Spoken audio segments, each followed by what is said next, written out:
Sublime magnificence.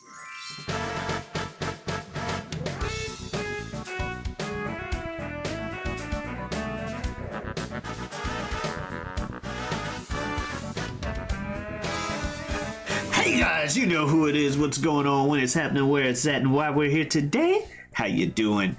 It is I, the sublimely magnificent big ugly himself, Omari Ellis Feo Grande on YouTube, back with another episode of this great podcast this guy hasn't seen, and as usual, I am joined by my co-host, one of my best friends in the world, El Director himself, Bill Smith. Thank you, sir. It's good to be here. I love doing this with you. I love talking about movies, and we got a good one today. I brought one to the table this time. I know, surprise, surprise. This one is one that I'm surprised you hadn't seen, because comedy is probably your biggest genre, I would say, and this was a pretty big comedy. We watched Bridesmaids in 2011, rated R. It is a competition between the maid of honor and a bridesmaid over who is the bride's best friend. It stars Kristen Wiig. It is written by Kristen Wiig. It is directed by Paul Feig. It is kind of the female answer to these Judd Apatow movies that are getting made at the time, right?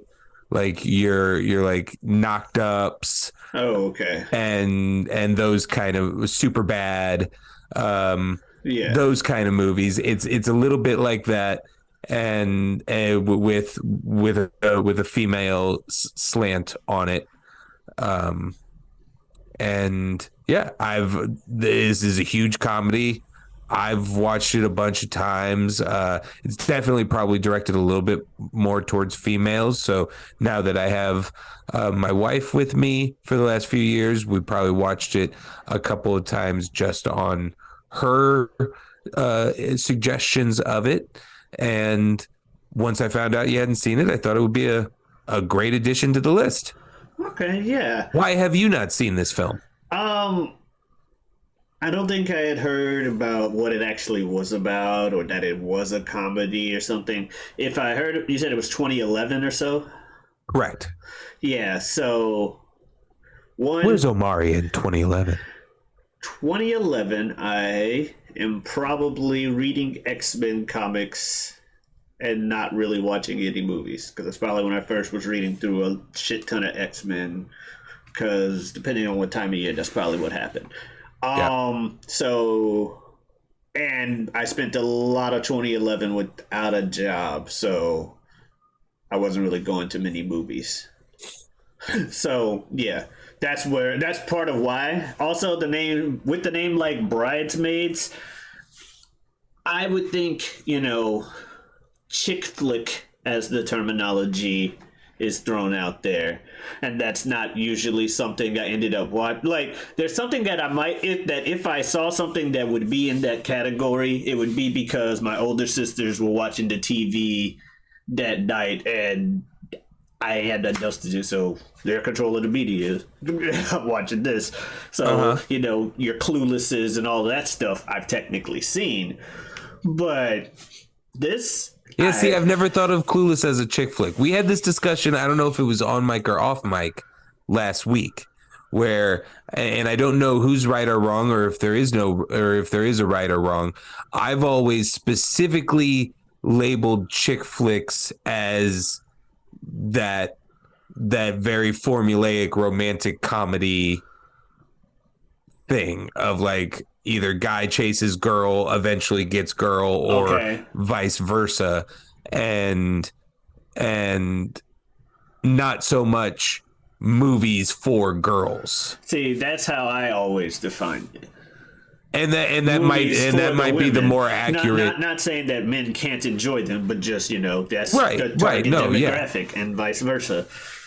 Absolutely, it's just interesting. I've never thought of it that way, and it kind of makes a little bit more sense than mine. So, yeah, But so 2011 Omari definitely isn't thinking, oh, Bridesmaids, that sounds like something I want to see if all I know Right. is the title. So that's the main That makes reason sense. why I hadn't seen it for like years. And then there's other stuff that has to do with Bride this and Bride that are definitely more of that variety. Like, it's not a generic name, but it's kind of a generic name.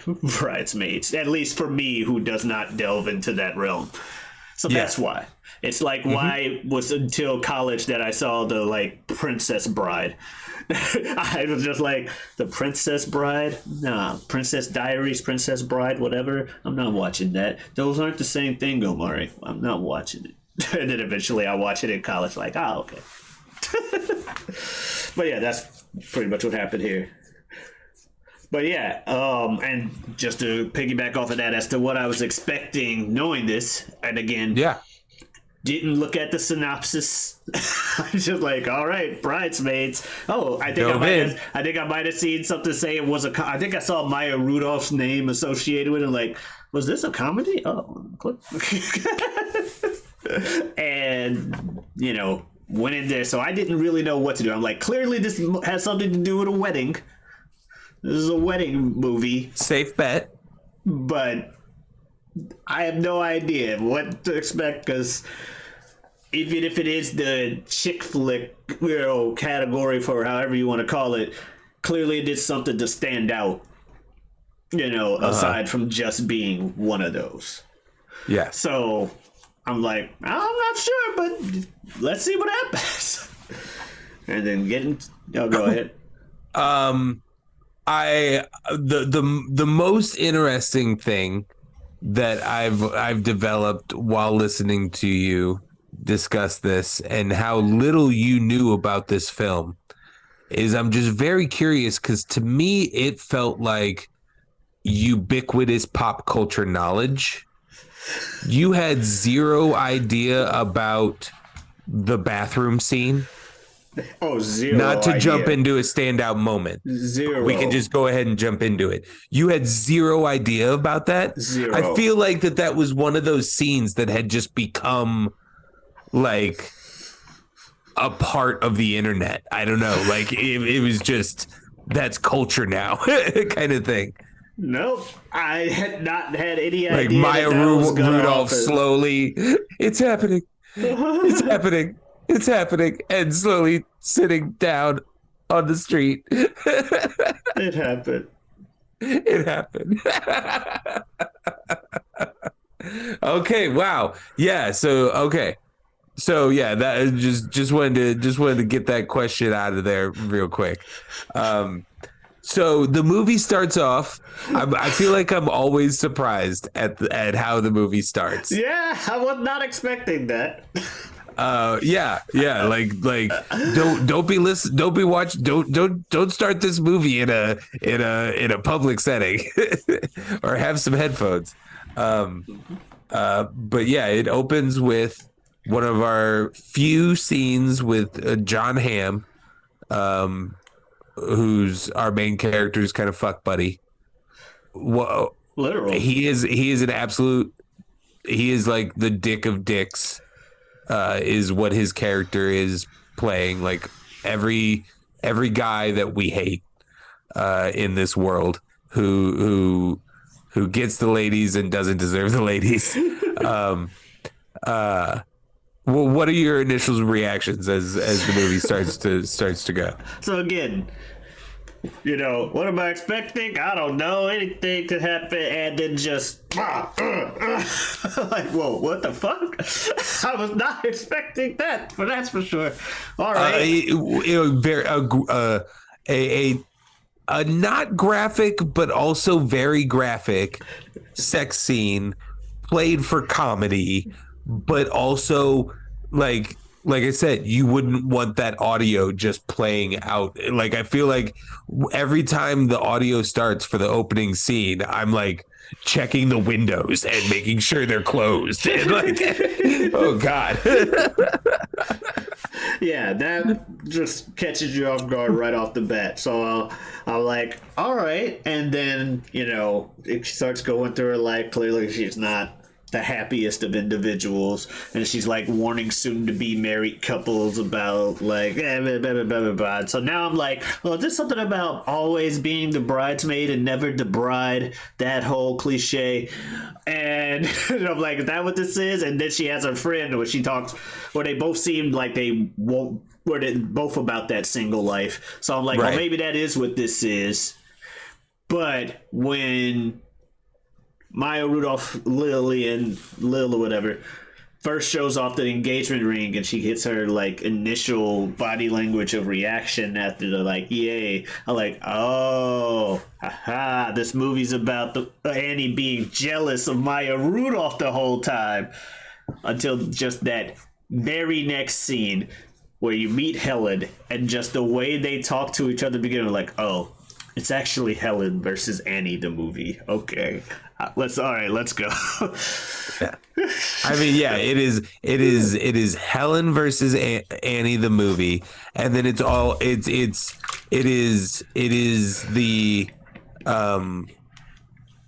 is a movie about Annie being a 30-something, being Single. right, all of those kind of things, and wanting a jump start in her life. I think those are a big focus of the movie as well, but it's definitely mostly Annie versus Helen. Yeah. with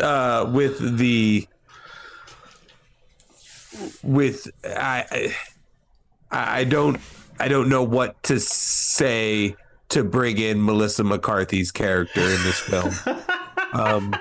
It is the birth of Melissa McCarthy to the world. Okay. This is what said, hey everybody, welcome to Melissa McCarthy. She was nominated for Best Supporting Actress at the Oscars for this part because it's so goddamn funny. Yeah. Because it's so goddamn funny, and most of it is because like I said, this is kind of the Judd Apatow style of comedy, of a comedy movie that he's running. Just kind of this factory model of like you hire funny people, you get a scene set up, you get a camera positioning set up, you roll, and you let those funny people just like there's a script. But then also they're allowed to do about 40 takes of just improvising the goofiest jokes that they can think of, kind of thing. And we'll just kind of see what we get. That's more of like the Judd Apatow model. And that definitely feels like what's going on here in a number of scenes, particularly Melissa McCarthy's. Gotcha. And Judd Apatow and Paul Feig kind of work together, starting up. So that wouldn't be surprising if that's the case. Huh. But so a lot of this, I would imagine, is just Melissa McCarthy sitting there riffing takes, and these ridiculous things come out of her mouth. And man, she is a fully developed, very, very interesting character. I agree. That is a great way of describing the character. So let's start rolling in. You want to give a standout moment, good or bad? Well, we mentioned the bathroom scene. Yeah, we just did a little bit of talking on the bathroom scene, but yeah. If you had more to say, we could jump back on it. No, I was just gonna say, like, it's an iconic scene. It is. It is. For me, like, because I usually write them when I like start. The freaking when you first realize that these two aren't gonna are clearly competing with that competing over the speeches at the little announcement thing, and then they just randomly go into fucking that's what friends are for. I'm just like, what is going on here? There are so many moments in this movie where the cringe level is at like an all-time high, and it is physically uncomfortable to watch this movie. Yes. Like you want to run away as Annie is like ruining the Las Vegas trip on the airplane. Drugged out on the plane is another one. Yeah, It's just like you want to run away from the screen. No, and And yeah, she's been drugged. right. That speech war is one of the cringiest moments. I may have chosen that as a moment to let the dogs out and watch through the storm door at the backyard, just as a layer of protection from the cringe. I'm like, no, stop. It's about one of the few times where that term cringe, I feel, is legitimately usable. Because I totally was just, no, why? Yeah. On numerous occasions. Numerous occasions in this movie. Including, I think I did some of that with her snapping at the bridal shower. Like, every time she just ruined something, just like, oh, come on. Why are you doing this? So if we jump back into we are at they're having a lunch thing before they go try on the dresses to pick out the dresses for the bridesmaids. And Annie plans it, and she's a cheap ass because she ain't got no money, and she picks the cheapest place that she could possibly find to feed 6 people, and they then go to the fanciest dress place that they can find and proceed to have the worst case of food poisoning that has ever been fictitiously documented on film. In some cases, a couple of a couple of highlights that come off the top of my head are, don't look at me, don't look at me.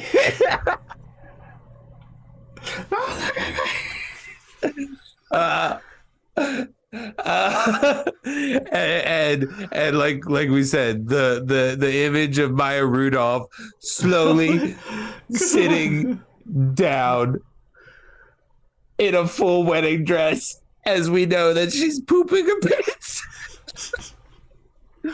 And then I want to highlight Kirsten Wiig pretending to not be sick, and like it's probably just a super cheap SNL kind of gag where every time they know they're going to cut away from her, somebody just comes in with like a spray bottle and just like soaks her down, but she gets progressively more and more sweaty as she's pretending to eat this like candied almond while like not physically getting ill. All great work that I wanted to highlight. Yes, that was a hell of a scene. But no, I like it. Like, who never saw that? Nope. Well, yeah, I just feel like it's one of those things that's just been played in so many different scenarios, kind of thing, or referenced or something like that. Like, I'll hear people talk about Bridesmaids. Maybe it's just in my bubble. Hey, we all got the bubbles. Like I said, it escaped me. That movie escaped me just because I was not even watching that many movies. It's like comics. But no, like, this movie had a lot of like, those are the main, I guess, standout moments, because try not to list everything in the movie, and with it being a comedy, there's a lot of cool scenes. I did like her like interactions with Rhodes throughout the movie. Rhodes is the cop. Oh yeah. I liked her interactions with Rhodes and how that developed, and then even when she inevitably ruined that in another like kind of cringy moment. Chris O'Dowd. Sorry, O'Dowd. I couldn't think of his name, and it was driving me crazy. Chris O'Dowd, yeah, does a great job as the cop. Not asked to do much, but has an interesting character in himself, where he's a little He's got a little bit of like, I don't know. I think he's flashing some like weird OCD tendencies Yeah. every once in a while. Like he's not playing it perfectly straight. Like Yeah. he's trying to do some interesting quirks there, even though he is essentially just a straight man to Annie Yeah. in his scenes. Yeah, but I think, but like I said, I like their interactions, their chemistry they had for those scenes and stuff. It worked out, especially Yeah. as they seem to be getting closer and closer. Because at first I'm like, okay, what is going on? Is this never gonna happen between these two? Okay, it happened, and then she just fucking walks out on him afterwards. I'm like, what? I'm not gonna lie, I sympathized with her a little less when that happened. I was just like, all right. Come on now. What are you doing? That's literal self-sabotage. But Yeah. oh, when she took all that time to make that fucking cupcake. And I'm like, be funny if she just fucking ate it. Like she didn't like make the precious cupcake, like spend hours painting the like individual leaves and the confetti and stuff to like take a picture and start her business back up or nothing. No, she did it and then just immediately ate the damn thing. Yep. Yeah. No, I like that's a great little moment. I love that one. Yeah. I would like to give a shout out Go ahead. to or I guess a standout moment encapsulating a bigger shout out to an entire performance.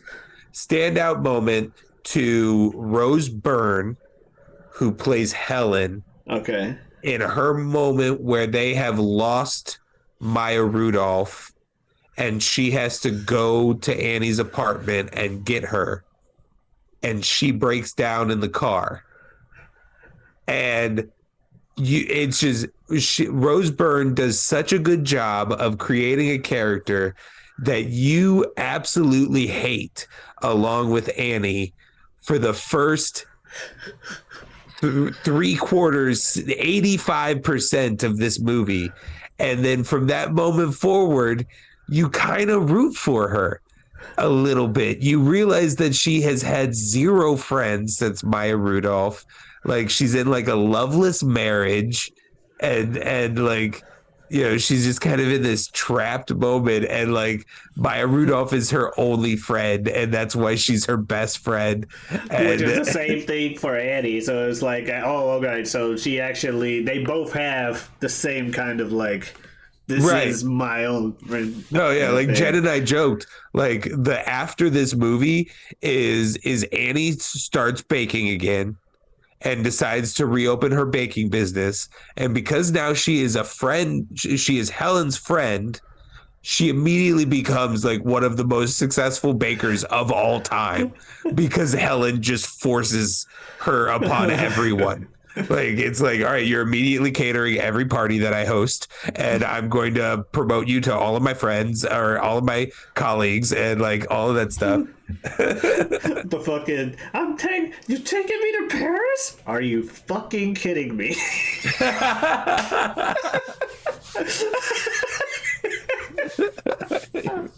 I'm like, no. Yeah. It was going so good for a minute too. Yeah. She's like, Paris. She's just like, oh no. I can't even can't even keep up pretenses at that point. Just, oh, what the fuck? Come on. Hey man, yeah, be happy that your friend is getting a trip to Paris. Can you get a trip to Paris? Do you want her to not get a trip to Paris just because you can't buy her a trip to Paris? But it's just in the aspect of like you're trying to compete for someone's attention, and you already know you know that technically that other person has more money than you, so you got to go with the sentimental route. But then the person comes in with, bam, Paris Tickets to Paris, the place you've always wanted to go to your entire life. It's like I would Which not, I don't know why you're your husband that has a little, that at least has a good job, Yeah. a pretty good job, is not taking you there for your honeymoon in this Right? story. That's a little weird, but maybe it's like off season for Paris or something. I don't know. Who knows? Maybe she's the no. I don't know. I'm about to say maybe she's not into Paris, but it's literally talking about them going to Paris. So yeah, I have no idea, but it was crazy. No, the movie So, what was role good, would though. you play in this film? I don't know. Maybe one of the smaller You got roles. Maya Rudolph's dad. He had a couple funny lines. I like paying for this shit. Tim Heidecker is in this film as Tim Maya from Tim Rudolph's and Eric. husband, Yeah. and I don't know if he has a single line. I don't either. It was coming like it was during Heart's like another standout moment. Helen as her last thing, she literally turns to Annie and goes, "Last one, I swear to God." She hires Heart, the actual band, to come to the wedding and sing Maya Rudolph's favorite song. But during that song, Jen turns to me and goes, is that Tim or is that Eric?" Yeah, it is. And I went, "That's Tim. That's Tim Heidecker." And she goes, "Has he had a single line?" And I went, "Well, yeah, he had. I mean, at the engagement party, I think he just was like, yeah, I think there's a couple of times where there was a shot of him just being like, That's just that's funny. actually a pretty cool touch. I wouldn't mind doing that kind of thing as well, just being that guy. But yeah, maybe. But yeah, one of the smaller roles or something like that. Oh my I god, could just be to an asshole. pretend be Maya Rudolph's husband. That's the role I want. That's Yeah. the role I want. Jen's cool with it. I haven't asked her about it, but I bet she's cool with it. She loves Maya Rudolph too.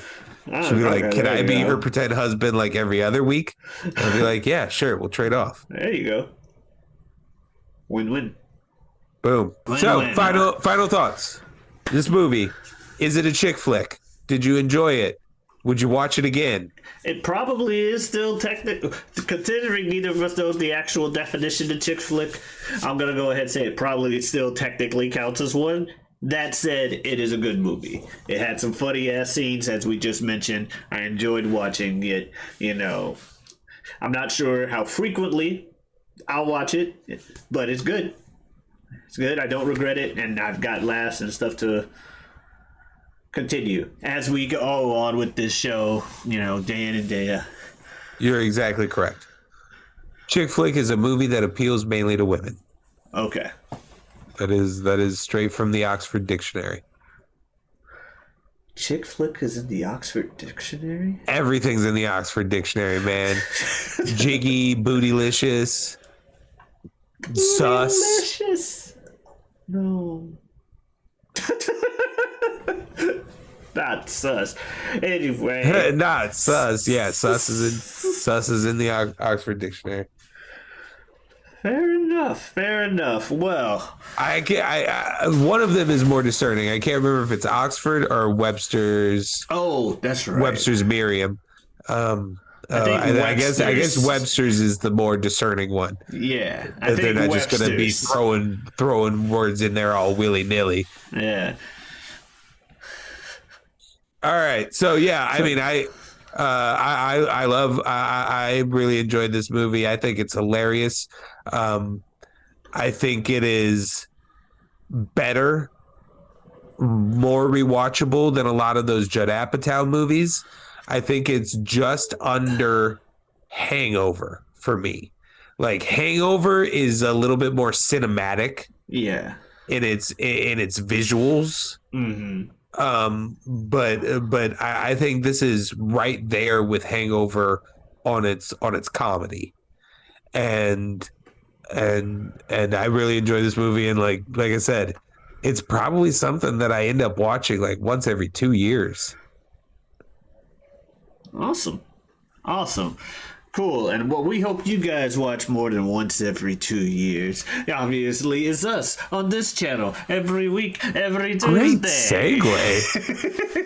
Every week, every Tuesday. Also, you can find other videos of mine on this channel. You can also find me elsewhere on YouTube on the Whatever We Want podcast, a podcast I do with a friend of mine, Super Jazz, SUPERJAZ.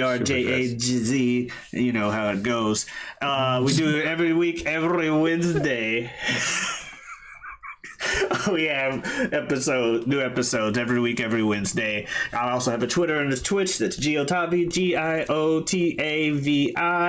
Come on in, stop on by. Thank you very much. You got anything to say to the people, Bill? No. All right. Well, thank you guys so much for watching, and we'll see you next week with Oh shit!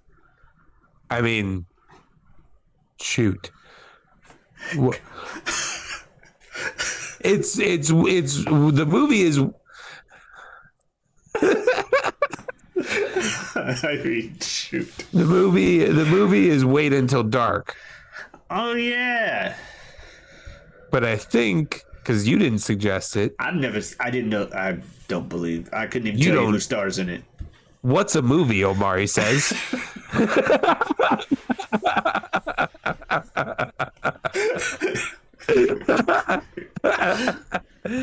So I think we're gonna have a friend back in town. Oh boy! Oh boy!